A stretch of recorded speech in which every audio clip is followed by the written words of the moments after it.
Hay un teólogo que dice lo siguiente, y es el hecho, y lo habíamos mencionado en los sermones pasados, de que vivimos en una época donde pareciera existir una fobia al compromiso, donde las personas tienen miedo de qué, tienen miedo de involucrarse, tienen miedo de agarrar seriedad en cuanto a sus compromisos, porque piensan de manera tal vez muy errónea y muy en el fondo, tal vez temen de que si se involucran en algo que resulta ser bueno, se pierden de opciones mejores que se les pueden presentar más adelante. Porque en el fondo estas personas buscan tener salidas abiertas cuando las cosas no salen como ellos lo esperan. Y es interesante meditar en esta realidad, y lo mencionaba la vez pasada, porque ponía el ejemplo de las relaciones, que ahora para muchos jóvenes el matrimonio es algo súper anticuado, y podemos poner ejemplos como emprender un negocio, como bajar de peso, con cosas tal vez minúsculas. Y en el caso de lo espiritual es casi igual, hay una falta de constancia, hay una falta de compromiso en el ser humano. ¿Por qué? Porque una de dos, o no es constante o simplemente se deja evitar por la pereza o simplemente quiere tener opciones abiertas, quiere estar cómodo a su condición, quiere vivir la vida a su manera. Entonces es triste que con el tema de la membresía de la iglesia pasa exactamente lo mismo. Es decir, la gente no se compromete, no se involucra porque de alguna manera le temen al compromiso, le temen al hecho de que su vida va a ser expuesta delante de otras personas, temen de que algo no les guste y cuando ese momento llegue tengan una vía de escape para poder zafarse de todo esto. Pero la membresía no es solamente eso. O sea, hay que tener una mentalidad bien pobre acerca de la membresía de la iglesia, si ese es nuestro temor, y se lo digo con el mayor amor del mundo. Y es triste porque la mayoría de las iglesias están así. Tenemos muchas personas envueltas en una iglesia, pero lastimosamente son pocas las personas que realmente están comprometidas dentro de la iglesia local. Por ponerle una estadística normal, una iglesia local promedio puede tener entre 60 a 120 miembros y estadísticamente la asistencia a las reuniones regulares puede llegar hasta incluso menos de la mitad de esa cantidad. Claro, puede haber razones de trabajo, puede haber razones de distancia, pueden haber razones de transporte, etcétera. Pero la pregunta es, ¿cuál es la percepción de la gente que asiste a la iglesia? ¿Qué tanta importancia le dan a la iglesia en sus vidas? Porque ahora estamos rodeados de llaneros solitarios que se están poniendo de moda, que pueden tener una muy buena teología y ustedes lo pueden ver en redes sociales, pero esta misma gente comparte la idea de que no es necesario involucrarse en las iglesias por el daño que la gente les ha hecho. Es interesante ver que las redes sociales está llena de testimonios de principalmente jóvenes que comentan cómo sobrevivieron a tal religión, cómo sobrevivieron a tal secta e incluso cómo sobrevivieron a la iglesia evangélica. Y es interesante escuchar las razones por las que estos jóvenes, por las que estas personas abandonaron la iglesia. Y todo se resume en que no cumplieron sus expectativas. Algo pasó, hubo un desacuerdo, hablaron mal, hubo una situación muy incómoda que al final optaron por retirarse de la iglesia y vivir un cristianismo a su manera. Y de nuevo, vuelvo a lo que decíamos desde los primeros sermones. Este tipo de llaneros solitarios que todo el mundo les aplaude y les da like, empiezan, pero yo amo a Jesús en mi corazón, sé que Jesús conoce mi corazón. Y Él sabe que no necesito de una iglesia donde me puedan dañar para que mi relación crezca. Eso es verdad, pero si entendemos la membresía a la luz de la palabra de Dios, nos vamos a dar cuenta que estas personas tienen un gran problema. Que esto es un pensamiento que está acechando a las congregaciones evangélicas. No crea que es algo que está calmado, sino que realmente es algo que está agarrando auge, hermanos. Préstenle atención a sus jóvenes, préstenle atención a la generación actual, incluso personas adultas que se están dejando influenciar por estas corrientes. Estás echando a las congregaciones. Y si vemos a la iglesia primitiva, solo haga ese ejercicio mental. En la iglesia primitiva había una comunión exageradamente anhelada por los creyentes. Los creyentes se deleitaban en sus reuniones, aún en medio de la persecución que estaban sufriendo. Ojo, no quiero que pierda el detalle de eso. La coinonía, la comunión, las reuniones que estaban haciendo estas personas era descrita en el libro de Hechos más que todo como personas que la pasaban bien porque estaban reunidos para alabar a su Señor, los unía a la causa de Cristo. Y toda esta comunión, o sea, todo lo que hoy valoramos como iglesia local y los buenos momentos que pasamos antes, durante y después del culto, las tenían ellos también, pero a mayor escala y aún en un contexto donde estaban siendo perseguidos. Es increíble ver que eso no los detenía. Ahora imagínense si en nuestro contexto no estamos ahorita padeciendo una persecución tal cual y nuestro concepto de la iglesia es bien pobre. Ahora imagínense si realmente fuéramos perseguidos. Sería interesante ver quiénes están realmente cimentados y quiénes no. Y es por ello que es nuestra responsabilidad volver a lo básico, volver a lo que Dios ha establecido de forma sencilla en su palabra respecto al tema de la membresía, tal como lo empezamos en toda esta serie de la teología de la iglesia. Es necesario, hermanos, es necesario que nosotros entendamos el valor que la membresía tiene para Dios, porque si Dios está valorando este tema, es nuestra responsabilidad entenderla, comprenderla y llevarla a cabo en acción mediante el compromiso. Entonces, hay algo bien interesante con todo esto. Hemos estado hablando de muchas cosas y específicamente en este texto al que le llevé al principio de Primera de Juan, que lo citamos la vez pasada. Juan estaba en un contexto donde estaban acechando las falsas enseñanzas y él apunta a cosas bien interesantes acá. Primer lugar, el amor sobre todas las cosas, porque esto va a ser vital. Ya lo vimos en Colosenses, ya lo vimos en Filemón. El amor juega una base importante para las acciones dentro y fuera de la iglesia.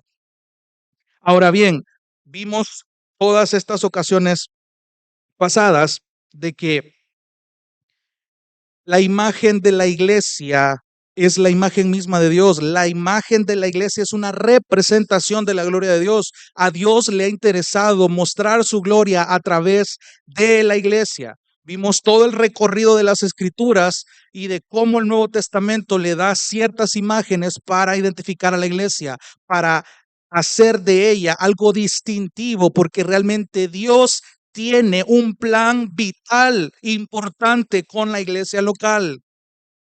Ahora, dijimos la vez pasada que sí, es importantísimo que la iglesia está llamada a mostrar la gloria de Dios. Eso es sí o sí. Esa es la responsabilidad que la iglesia tiene. Entonces la pregunta es, ¿qué pasa cuando aquellos que afirman ser representantes de Dios, que se responsabilizan por mostrar la gloria de Dios, fallan en esto? Quiero que me acompañe a la primera carta a los Corintios, capítulo 5, versículo 1. Primera a los Corintios, capítulo 5, versículos del 1 hasta el 5. Primera a los Corintios. De hecho, esto ya lo vimos en un estudio de los domingos. Primera a los Corintios, capítulo 5, versículos del 1 al 5, dice la palabra. En efecto, dice Pablo, escribiéndole a la iglesia de los Corintios, se oye que entre ustedes hay inmoralidad, y una inmoralidad tal como no existe ni siquiera entre los gentiles, al extremo de que alguien tiene la mujer de su padre. y ustedes se han vuelto arrogantes en lugar de haberse entristecido, para que el que de entre ustedes ha cometido esta acción fuera expulsado de en medio de ustedes. Versículo 3. Pues yo por mi parte, aunque ausente en cuerpo, pero presente en espíritu, como si estuviera presente, ya he juzgado al que cometió tal acción.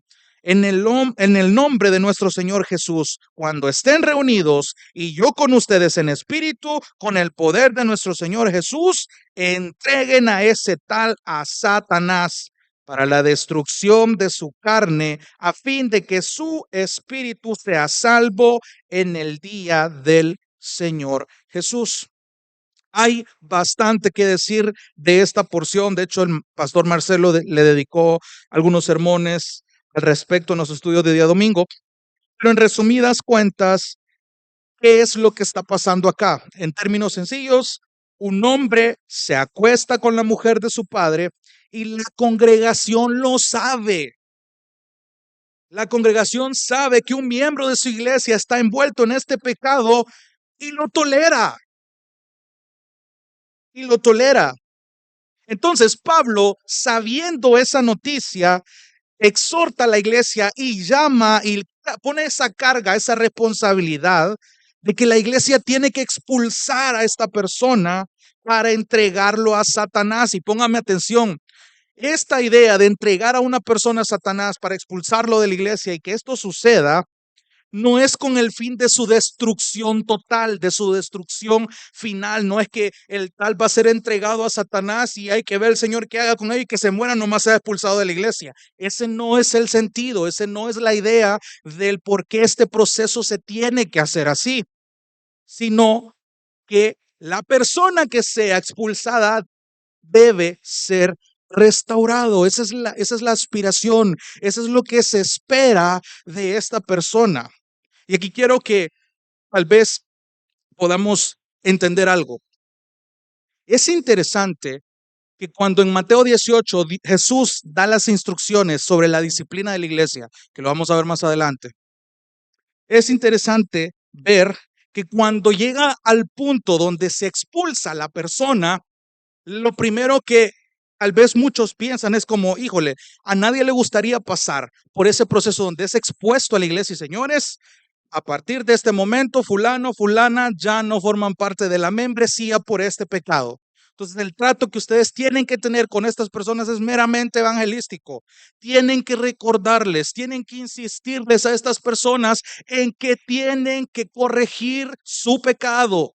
Tienen que arrepentirse de su pecado. Esto es un trago amargo tanto para los que lo anuncian, tanto para la congregación, como en teoría debería de ser en primer plano a los que están siendo expulsados. Y es interesante porque la idea de esto es que el pecador que está siendo expulsado de la noche a la mañana, por así decirlo, va a tener un espíritu de arrepentimiento. Pero muchas veces la realidad no es así. Gloria a Dios si es así. Gloria a Dios si en el momento en el que pasa eso, pasa la semana y en esa semana Dios obra, Dios a través de su espíritu convence a estas personas de su pecado y llegan arrepentidos, pero ese es un proceso. La gente piensa que cuando se habla de una expulsión de alguien de una iglesia, tiene que pasar una semana o para el siguiente culto hay que ver cómo está este hermano. Y quiero que entienda algo, hermanos. Cuando Pablo está diciendo aquí en 1 Corintios capítulo 5, versículos del 1 al 5, este pecado en específico que estaba pasando, como para que esta persona fuera expulsada, el proceso de restauración, hay dos caminos. Y présteme atención, que cuando las personas son expulsadas, no importa el tiempo que pase, no importa cuánto se vaya a tardar, solo hay dos resultados al final. O esta persona, Dios trata con ella, es entregado a Satanás porque Satanás los zarandee y el pecador usualmente se deleita en su pecado, piensa que tiene la razón y yo no necesito a la iglesia, entonces a mí me da igual. Entonces anda en el mundo creyendo que su pecado no fue tan grave y que fueron unos exagerados ahí en la iglesia. Y ahí anda. ¿Cuánto tiempo va a tomar el Señor para procesar a esta persona? No lo sé. pero estoy plenamente convencido a la luz de lo que Dios enseña sobre este tema en la Escritura, que independientemente del tiempo que se tarde, esta persona va a ser zarandeada por Satanás con permiso del Señor, para que esta persona en un punto llegue y entienda la gravedad de su pecado y su arrepentimiento sea lo suficientemente genuino para que vuelva a la membresía. Gloria a Dios, aquí se está cumpliendo lo que dice acá. Está siendo restaurado. Esa es la idea de la expulsión. Cuando este tema lo ven en muchas iglesias, casi no quieren tocarlo porque es incómodo. Pero hermano, y ya lo vamos a ver más adelante. ¿Y por qué estoy tocando esto? Que la iglesia en Corinto estaba siendo llamada a reflejar la gloria de Dios. Y sabemos que con este pecado de entrada estaban fallando en gran manera. Entonces, y el otro resultado puede ser que independientemente del tiempo que pase, esta persona puede seguir deleitándose en su pecado, puede pensar que él está bien, que no necesita la iglesia y así muere. Entonces, su final es peor, porque su destrucción sí es total, porque a la larga muere sin un arrepentimiento genuino, muere sin estar plenamente convencido de que necesita la iglesia y a la larga se cuestiona incluso hasta su propia salvación porque su vida no refleja la actitud de alguien que ha sido salvo, que no hay arrepentimiento. Un corazón orgulloso lo desprecia el Señor. Entonces, a la larga, hermano, el otro extremo de esta moneda es que sin importar el tiempo que transcurra, solo hay dos resultados al final. Pero el propósito de la expulsión y de entregar a Satanás es esta: restaurar al hermano a la membresía. Ahora, y aquí ya me adelanto un poquito, pero ese es el punto de esto.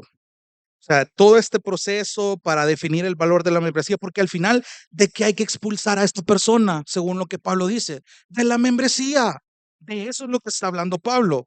Al final, la respuesta es que esta persona iba a ser expulsada de la comunión, de la membresía, de la iglesia. Pero ¿sabe cuál es el problema?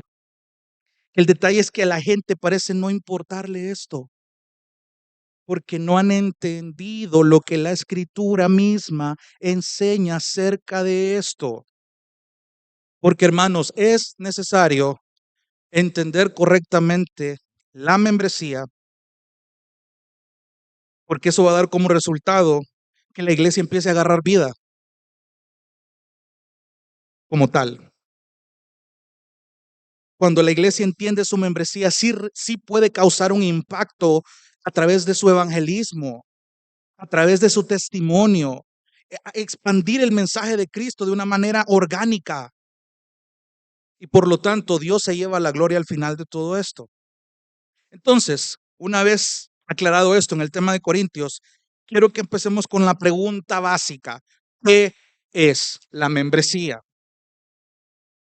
En términos sencillos, no le voy a dar una definición como el que ya tenemos de la iglesia local porque es bastante largo, pero este es un pequeño paréntesis, por eso esta ocasión no van a haber diapositivas, sino para la siguiente, si Dios permite.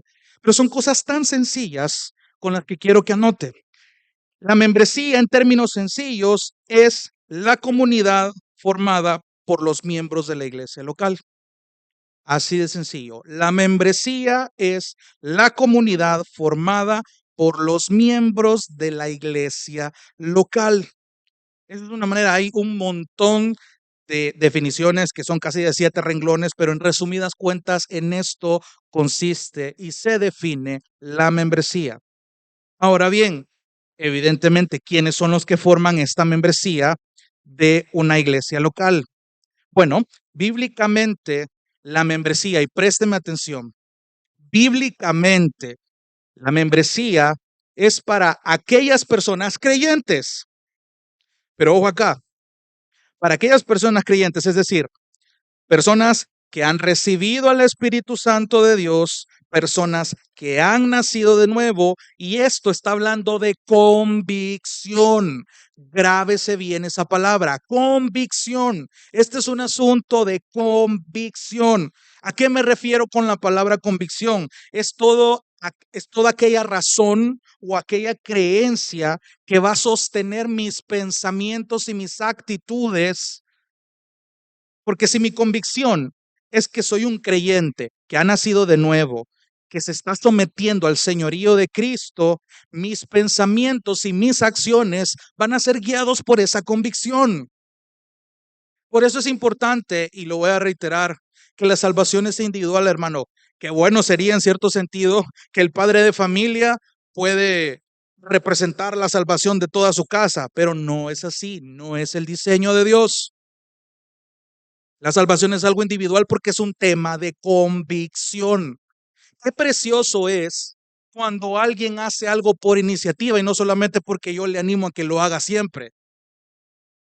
¿Por qué? Porque hay convicción propia. Por eso es que yo le animo a que lea su Biblia, a que examine cada sermón que usted escucha acá y que usted empiece a forjarse una convicción. De hecho, es interesante las preguntas tan sencillas que de repente pueden tener abismos mentales porque nunca la habíamos hecho, se nos había pasado por alto. Por eso, en cuanto a la membresía y quienes forman parte de ello, son creyentes con convicción propia o creyentes que están forjando su convicción. Entonces, de nuevo, si repasamos la historia de las primeras iglesias en Hechos, nos vamos a dar cuenta de que solamente aquellas personas que eran creyentes eran parte de la membresía. Y usted presta atención a las cartas que Pablo escribió a las iglesias, él los llama hermanos, él los llama santos, él los llama escogidos, los llama amados. ¿Por qué? Porque Pablo entiende que son creyentes con convicción propia. Porque había creyentes comprometidos en las iglesias a las que él estaba escribiendo. Creyentes comprometidos tanto con Cristo como con la iglesia. De nuevo, vimos la vez pasada. Por eso es que a cada rato voy a insistir en esto. Tenga cuidado con aquellas personas que afirman que se puede creer en Cristo y menospreciar la iglesia. De hecho, en el grupo que estamos teniendo los últimos jueves de mes, les hacía una pregunta que quiero que también ustedes se hagan, los que no pudieron venir, incluso los que están viendo la transmisión, y personas que incluso no, tal vez no se congregan hoy por hoy en una iglesia. Y les hacía la pregunta, ¿por qué van a la iglesia? Es una pregunta muy sencilla.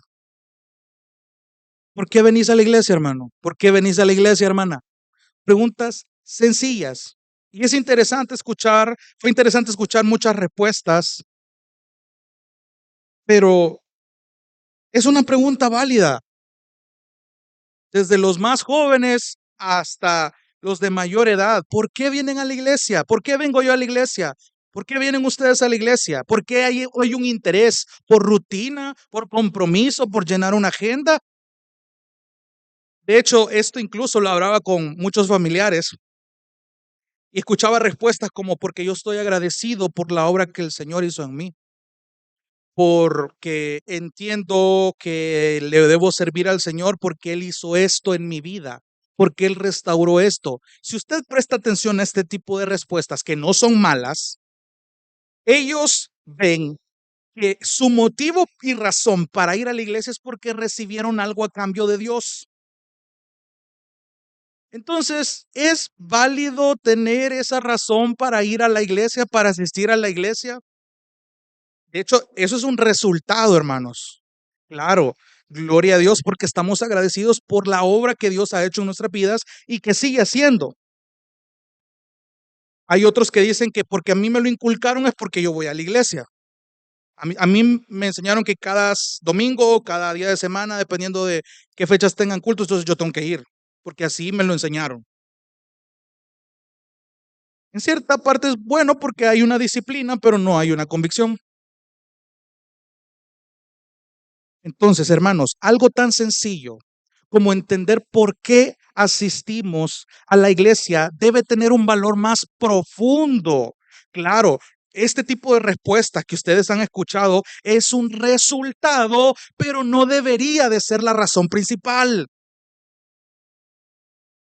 Qué bueno que venís a la iglesia porque querés agradecerle a Dios, porque querés adorar a Dios, pero esos son resultados. No es una razón tal cual, no has entendido la profundidad del por qué tú estás llamado a congregarte con los hermanos en la iglesia. Entonces, vuelvo a hacer la pregunta, ¿por qué yo debo ir a la iglesia? Porque muchos erróneamente creen que asistir a una iglesia, y présteme atención aquí, por favor. Muchos de manera equivocada creen que asistir a una iglesia automáticamente los hace salvos. Si ustedes ven anécdotas, por ejemplo, de expandilleros, una de las salidas que eran más comunes ahí en el contexto donde yo vivo, era que esta persona, para poder zafarse de ahí, de ese grupo, se involucraba en una iglesia. Sí, era supervisado por sus antiguos grupos, pero esta persona a la larga consideraba que ese era su escape, era su zafe de ahí, era algo que automáticamente le daba una entrada al cielo. Otras personas piensan que han tenido un pésimo récord económico, amoroso, no le encuentran sentido a la vida y creen que estar en una iglesia automáticamente les va a cambiar la vida. O sea, esto no es una campaña de ser tu propio jefe. Vení, experimenta a Cristo, ya vas a ver que todo va a ser color de rosa, porque hasta el día de hoy ese discurso sigue y muchos se lo creen. Hermanos, asistir automáticamente a una iglesia no te va a hacer salvo, porque les prometen que esto les va a cambiar la vida cuando empiezan a asistir a la iglesia. Van a solventar todos sus problemas económicos, emocionales, etcétera, que muchas veces son consecuencias de sus mismos pecados. Pero de entrada le digo a este tipo de personas, unirte a una iglesia no te hace salvo. Así como tampoco mis buenas obras me hacen salvo. Así como tampoco mi nivel de educación me hace salvo. Mi nivel de cultura no me hace salvo. Mis influencias o mis contactos. Ni siquiera el dinero que yo pueda ser capaz de aportar a la iglesia va a comprar mi salvación. Ni siquiera el acto mismo del bautismo. Eso no me salva. Por ello es que si yo estoy interesado, o cualquiera que está viendo esta transmisión, o cualquiera de los que están presentes, realmente están interesados en involucrarse en la iglesia, deben interesarse primero en aprender lo que implica ser un cristiano, ser un creyente. Entonces, ahora, la pregunta es para los que ya somos creyentes, los que realmente hemos sido salvados y damos testimonio de ello y nos esforzamos por mostrar frutos. ¿Qué significa vivir la vida cristiana? ¿Qué se les viene a la mente para responder esa pregunta? ¿Qué significa ser cristiano? ¿Qué significa vivir una vida cristiana? ¿Tener solamente una comunión privada con el Señor? ¿Ser moralmente correctos? Y hasta ahí. Porque muchos limitan su cristianismo a eso. Pero eso no es todo, hermanos. El ser cristiano conlleva relacionarte con otros. Probablemente eso usted ya lo sabe, pero realmente no lo ha entendido. ¿Quiénes son estos otros? Todos aquellos que son creyentes genuinos. No es solamente para mí este cristianismo, ni para mi grupo de amiguitos con los que solamente me llevo y ahí murió. Es para cada creyente genuino. Entonces, como miembros de la iglesia, hay responsabilidades a las que soy llamado a cumplir que están acá. No es por mero capricho pastoral. Claro, usted tiene que bautizarse. Usted tiene que participar regularmente de la cena del Señor. Usted tiene que escuchar atentamente la palabra del Señor. Tiene que escudriñarla de forma personal en su hogar. Tiene que amar a Dios con todo su ser, con todo su corazón, con toda su mente, su alma, su fuerza, y a su prójimo también como usted mismo, incluyendo a los que están afuera de esta comunidad. Tiene que mostrar el fruto del Espíritu Santo y tiene que adorar al Señor en cada aspecto de su vida, toda su vida. Cada área tiene que estar rendida en adoración. Y aquí es donde empieza la parte incómoda, porque todos, absolutamente todos nosotros, incluyendo a su servidor, tenemos áreas donde el Señor nos toca esa llaga y no, Señor, aquí no.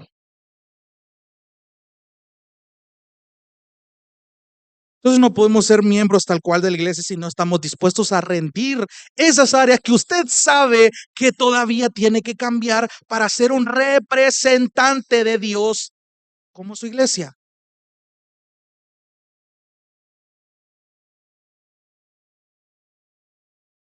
Es verdad, la salvación es algo individual y es algo que da pie a que usted viva su cristianismo según la escritura.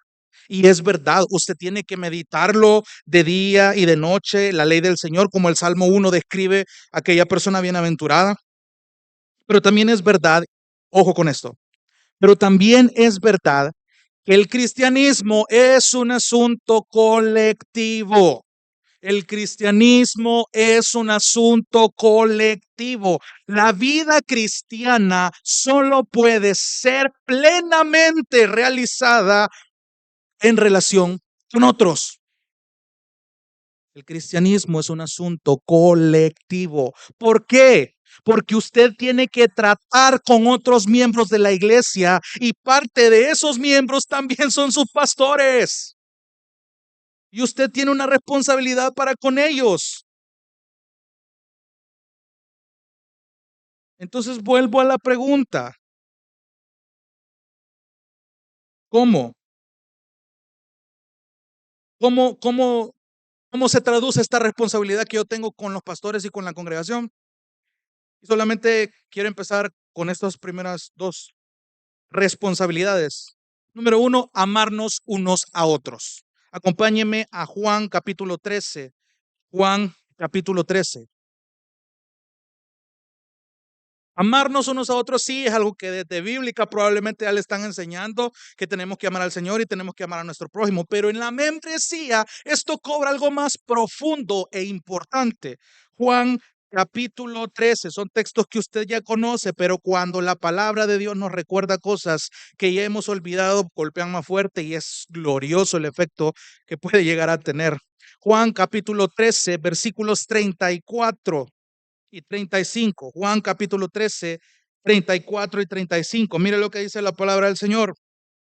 Jesús hablando a sus discípulos dice, un mandamiento nuevo les doy, que se amen los unos a los otros, que como yo los he amado, así también se amen los unos a los otros. Versículo 35, en esto conocerán todos que son mis discípulos, si se tienen amor los unos a los otros. Jesús les está diciendo, señores, esta va a ser la evidencia más notoria para que la gente sepa que ustedes me siguen. Este es mi mandato para ustedes, ámense.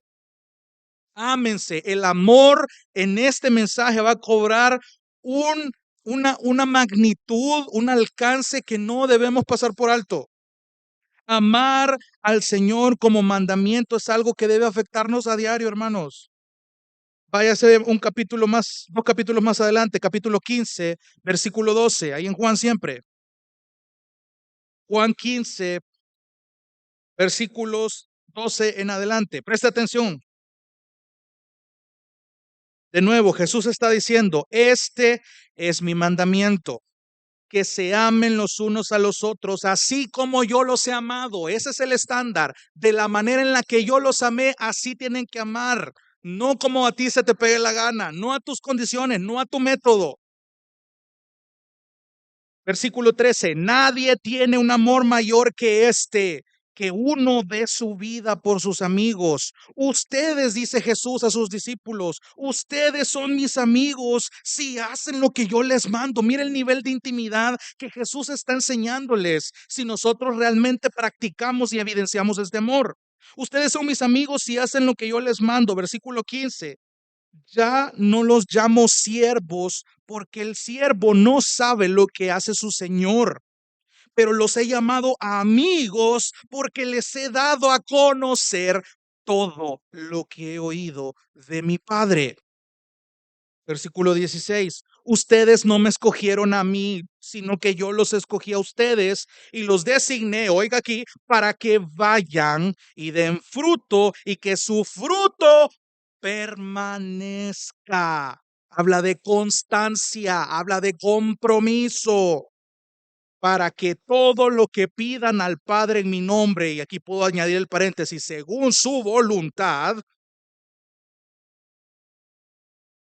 se lo conceda. Esto les mando, que se amen los unos a los otros. Hermanos, el amor es algo tan importante que no hay que pasar por alto. Vaya, anote estos versículos, medítelos de nuevo en su casa. Romanos capítulo 12, versículo 9. Romanos capítulo 12, versículo 9. Ahora Pablo está tomando el tema del amor otra vez y lo va a dar a conocer de una manera bien curiosa a la iglesia en Roma. Romanos 12, versículo 9 dice, hermanos, que el amor sea sin hipocresía. ¿Cuál es la mayor queja de estos jóvenes que han salido de sus iglesias, de las personas? Que hay gente hipócrita. Entonces, mira nada más cómo empieza Pablo. El amor sea sin hipocresía, aborreciendo lo malo, aplicándose a lo bueno.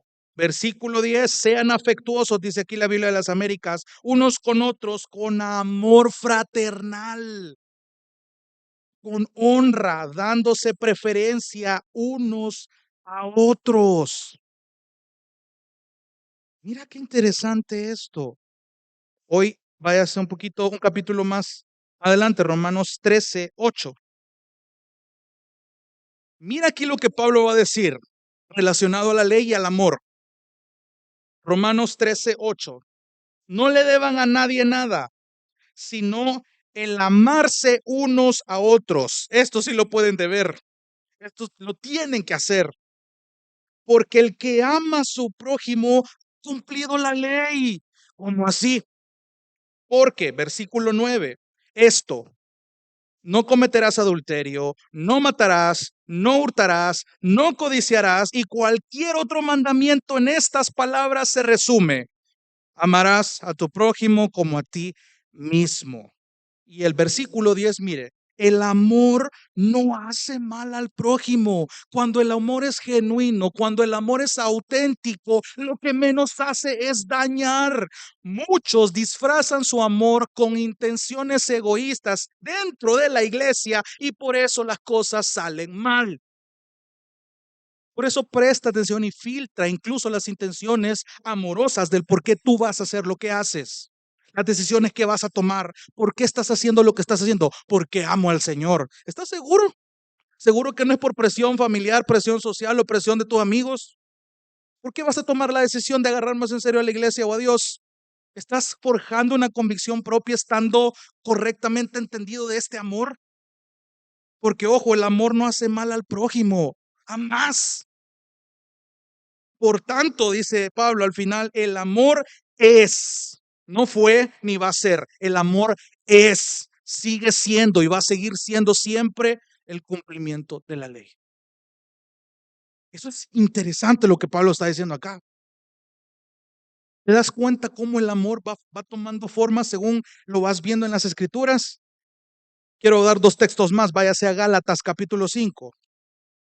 Le insisto con esto porque ya va a ver lo importante que es. Gálatas capítulo 5. Antes de Efesios está Gálatas. Gálatas 5, versículo 14. Gálatas 5, 14.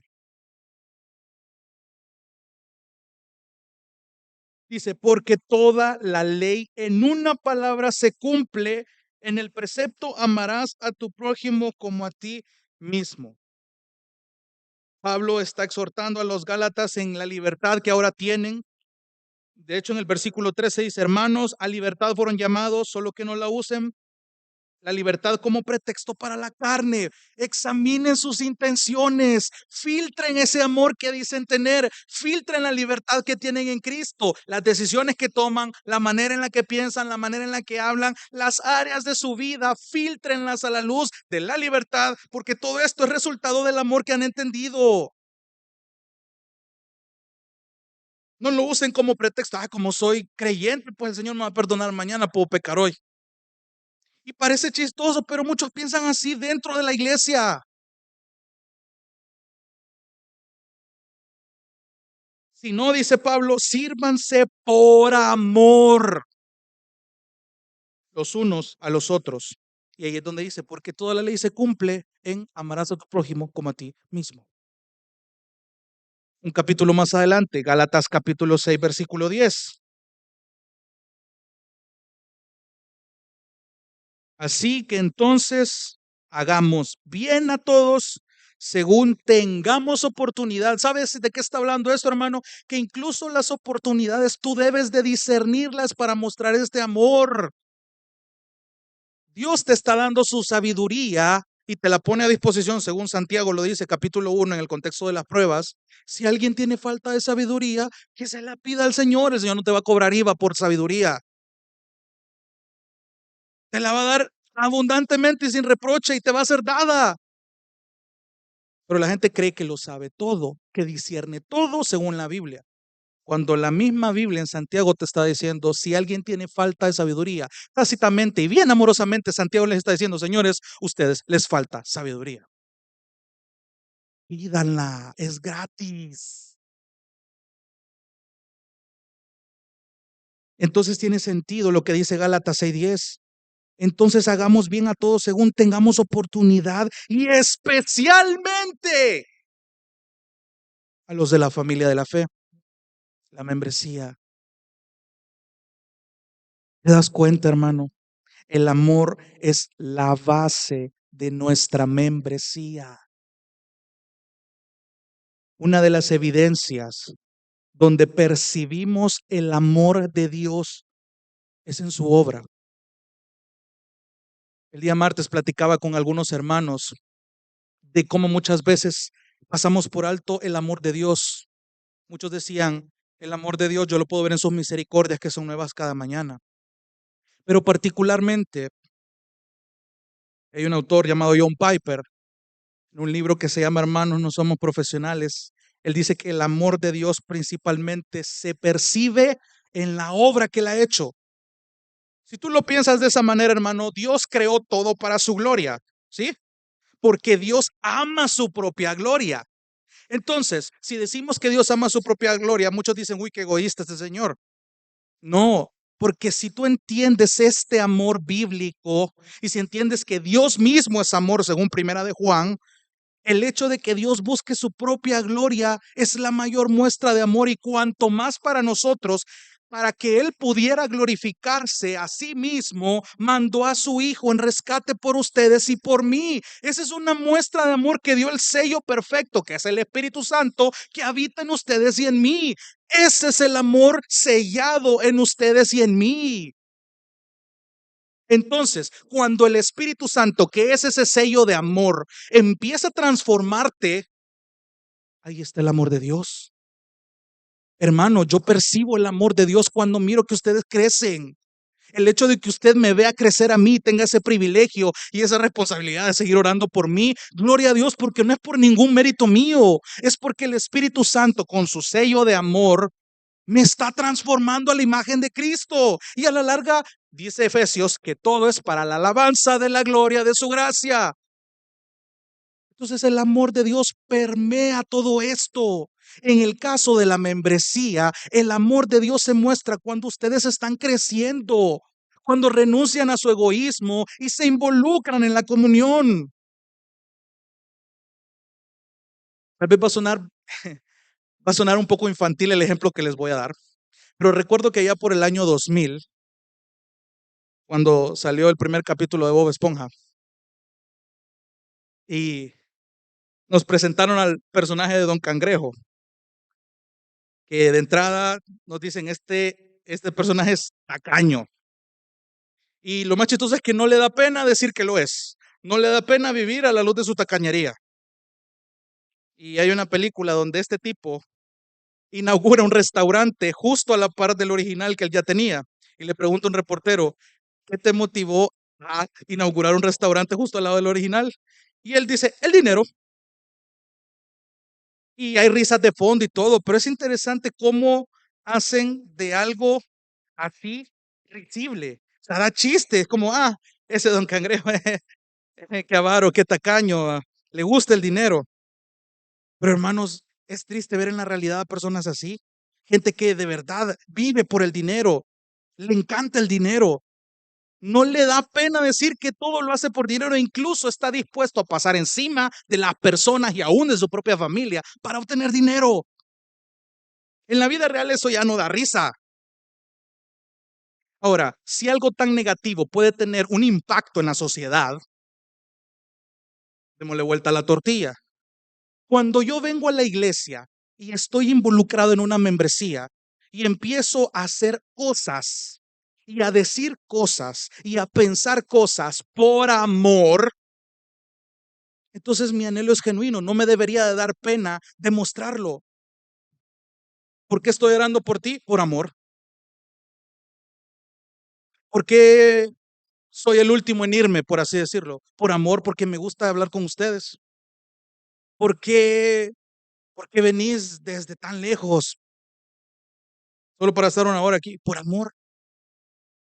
¿Por qué un domingo, digamos, un culto en la tarde, decidí venir aquí cuando realmente puedes descansar y el domingo es tu único día de descanso? Por amor, porque has entendido el amor, este amor, porque sos la evidencia de ese amor. Entonces tú estás llamado a demostrar ese amor, porque entonces cuando mostras ese amor, esa es la evidencia que Jesús decía a sus discípulos. Entonces la gente va a conocer que ustedes me siguen a mí.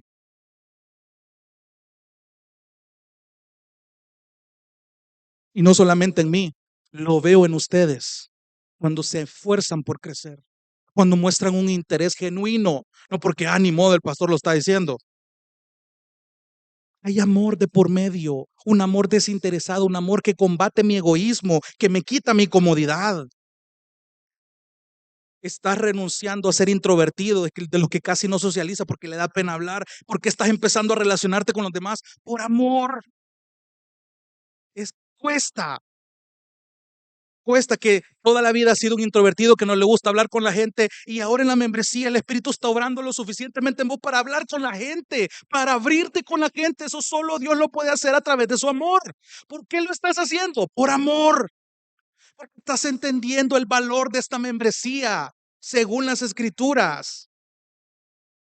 Porque el amor me mueve a que como miembro yo evite cualquier cosa que enfríe este amor. Y de esa manera yo estoy mostrando la esencia misma del Evangelio. Estoy dando evidencia de que así este amor con el que Jesús me amó, yo estoy intentando hacerlo. Y eso solo Dios lo puede hacer. Segunda responsabilidad del por qué yo debo tratar con otros miembros de la iglesia. Dijimos amarnos unos a otros. Segundo, para buscar la paz los unos con los otros. Buscar la paz, en palabras sencillas, es querer que la unidad de la membresía se fortalezca. Voy a darle unos textos rapidito. Romanos capítulo 12, versículo 16. Acompáñame rapidito. Romanos capítulo 12, versículo 16. Romanos 12, 16. Mira qué interesante esto. Romanos 12, 16. Y me encanta esto porque recordé justamente una predicación del pastor Jaime que en, en un momento donde yo estaba dando mis primeros pasos en el Evangelio, y él estaba teniendo una prueba donde su carácter casi estaba al borde del colapso y él mismo lo confiesa en esa predicación. Y yo justo en ese momento, cuando él estaba a punto de dar rienda suelta a toda su personalidad con ira a través de un mensaje, yo le escribí y le cité este texto: pastor, ¿a qué se refiere esto? Y mira lo que dice Romanos 12:16. Tengan el mismo sentir, ojo, tengan el mismo sentir unos con otros. No sean altivos, no sean orgullosos en su pensar. No porque sean parte de la iglesia Gracia y Verdad se crean más que los demás, sino condescendiendo con los humildes. Otra manera de decirlo es juntándote con los humildes, contagiándote de humildad. No seas sabio en tu propia opinión, no creas que te las sabes todas. Nunca paguen a nadie mal por mal. Respeten lo bueno delante de todos los hombres. Si es posible, en cuanto de ustedes dependa, estén en paz con todos los hombres. Y esto es una gran prueba para los mecha corta. En el tráfico, en el fútbol, en el trabajo, con la familia, donde sea. Nunca pagues con la misma moneda. No es alguien que demuestre este amor. Busca la paz. Trata de estar en paz con esta gente. Aún con los de tu propia casa, que sabes que no están de acuerdo con este evangelio. Váyase más adelantito, Romanos 14:19. En el contexto, Pablo está hablando de la libertad de conciencia y mira el tema que está tocando. Y aún en medio de ese tema le está diciendo lo siguiente, Romanos 14:19. Así que procuremos lo que contribuye a la paz y a la edificación mutua. Pablo en medio de su argumento decía, hermanos, hay temas que la Biblia no dice nada al respecto, pero el punto es este: procuren la paz y la edificación mutua. ¿Por qué? Porque a Pablo le interesa que la membresía busque alimentar este amor, busque alimentar esta unidad. Anhelar esta paz y esta unidad es un resultado de amar. Si hay un mismo sentir, esto se va a dar de forma natural, hermanos. Ahora, esto también va a requerir esfuerzo porque el pecado va a estar a la orden del día. No estamos santificados completamente. Tenemos que luchar con el pésimo carácter que todavía habita en nosotros. Por ello es que Pablo anima a la iglesia en Filipos a estar firmes. Y este sí se lo dejo de tarea, que se lo memorice, que lo repase toda esta semana. Filipenses 1:27. Un texto precioso que debe grabarse en su mente y en su corazón. ¿Sabe lo que dice Filipenses 1:27? Solamente compórtense de una manera digna del evangelio de Cristo, de modo que ya sea que vaya a verlos o que permanezca ausente, pueda oír que ustedes están firmes en un mismo espíritu, luchando unánimes por la fe del evangelio. Están cuidando la membresía.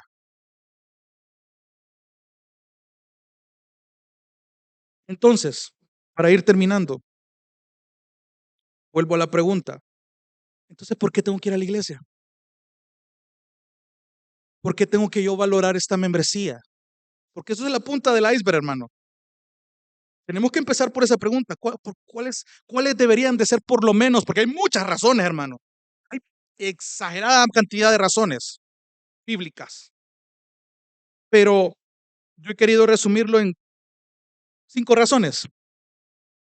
¿Por qué debo ir a la iglesia entonces? Número 1, para tener convicción. Présteme atención. Si yo le estoy diciendo que yo amo a la gente de la iglesia, que yo tengo amor, pero no lo estoy evidenciando con mi vida, no sirve de nada. Pablo lo dice en Corintios. Yo puedo hablar idiomas angelicales, puedo hablarle en lenguas aquí, puedo hablarle hasta en ruso, en alemán y predicarle la misma Biblia, pero si no lo estoy haciendo con la intención y guiado por este amor, no sirve. Él puede tener muchos talentos que ofrecer, puede predicar mejor que los que predican acá, pero si lo hace sin el amor, no sirve. Puedo haberme graduado del mejor seminario, pero si no tengo amor, no sirve. Y de entrada, eso es una bandera roja, es una mala señal. Si yo ando solo, soy un llanero solitario que anda diciendo, yo amo a Jesús, pero ni loco me voy a meter en una iglesia, hay una clara advertencia de peligro ahí. ¿Por qué? Porque otros creyentes entonces no te pueden ayudar, hermano. Nadie te va a obligar a que vos vengas y estés donde no querés estar. Pero vas a estar viviendo tu vida a tu manera, un cristianismo según tu molde, tu estándar. Vas a venir solo cuando te gustan los sermones que predica fulano, los sermones que predica fulano, y con el que te aburre va a predicar, no venís. Eso no es amor. He oído de muchos que solo van por la música. Les encanta la música en las iglesias. Y son los primeros en dormirse en la predicación. Y si no tocan la música que les gusta, no tuvo chiste el culto para ellos. Y así van, vienen, como aquel cometa Halley que viene cada 70 años. Entonces la membresía, y ojo aquí, présteme atención por favor, hasta los que están viendo la transmisión. La membresía no es algo anticuado, no es algo que está pasado de moda, no es algo clasista, no es algo innecesario, o como lo quieran llamar. La membresía diseñada por el Señor a una iglesia local es la evidencia de tu membresía en la iglesia universal. Lo voy a repetir. La membresía diseñada por Dios para una iglesia local es la evidencia de tu membresía en la iglesia universal. Ya discutimos antes y aprendimos lo que era la iglesia universal. Es la iglesia conformada por todos los creyentes de todos los tiempos, en todos los lugares. Pero si tú no estás apreciando tu iglesia local, no hay una garantía de que tú afirmes ser parte de la iglesia universal, porque es parte del diseño. No podés excluir en tu cristianismo a tu manera y dejar a la iglesia de fuera. No, ese es el diseño. No puedes ser parte de esta iglesia si quieres vivir ese cristianismo a tu manera. Ser miembro de una iglesia no salva, pero es un reflejo de tu salvación. Porque si tú no tenés ese reflejo, ¿cómo puedes estar seguro de que sos salvo? ¿Se da cuenta de lo peligroso que es eso? Estar años, llegar soltero incluso, casarse en gracia y verdad, tener hijos en gracia y verdad, envejecer en gracia y verdad, morirse y que te velen en gracia y verdad, y llegues enfrente de Dios y te dice: apartate de mí, nunca te conocí. Nunca. ¿Por qué? Porque estás viviendo con una falta de convicción, sin valorar a la iglesia, sin respetar este diseño. No estás amando.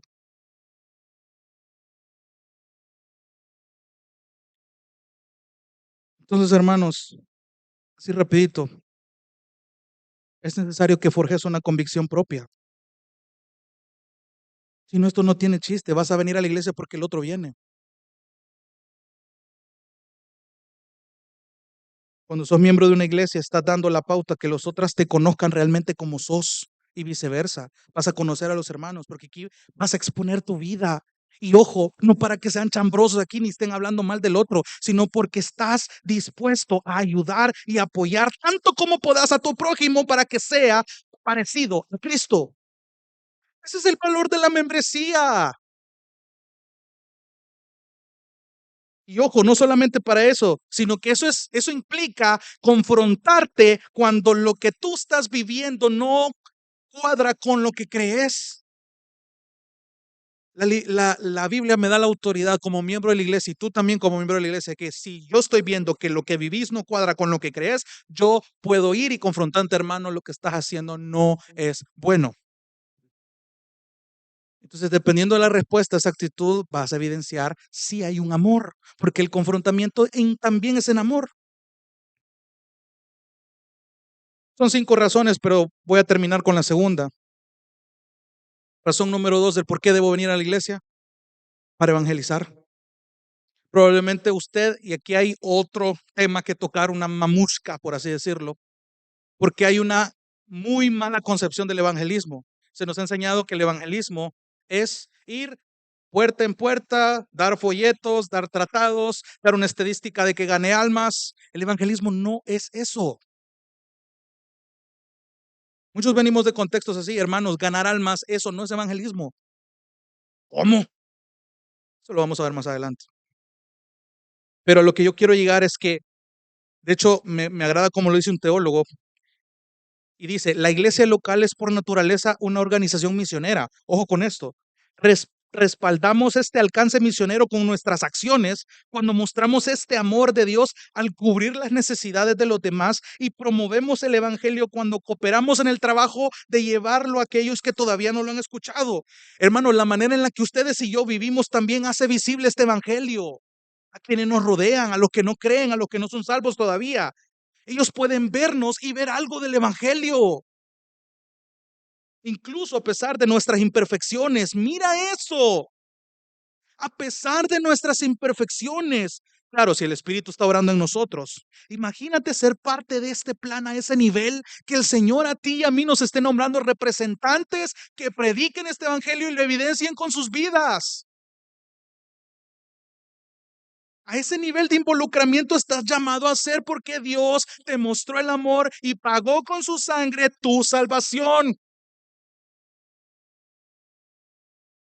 Entonces, hay muchas razones más por las que debemos ir a la iglesia. Y esto es parte del valor de por qué debe importarme venir a la iglesia. Eso primero Dios lo vamos a ver la otra semana. El resto de razones de por qué yo voy a la iglesia, hermano, no es malo que tú te hagas esa pregunta y tal vez hoy por hoy no tenés una respuesta. Gloria a Dios, volvé a escuchar este sermón. Y replanteate por qué venís a la iglesia. ¿Y para qué venís a la iglesia? La escritura misma te lo está contestando.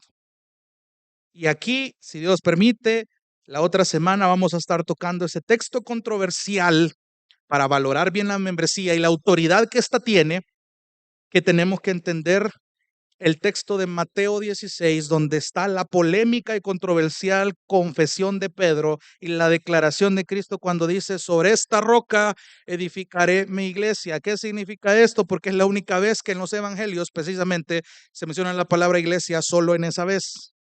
Eso lo vamos a ver la otra semana, si Dios permite.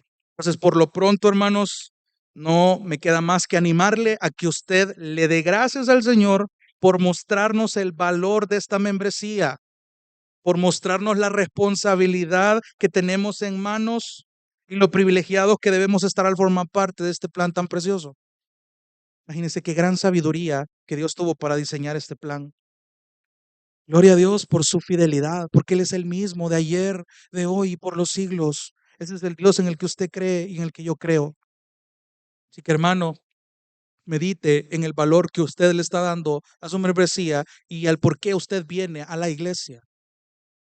Y que sea el Espíritu Santo que poco a poco nos vaya transformando según su amor. Vamos a orar.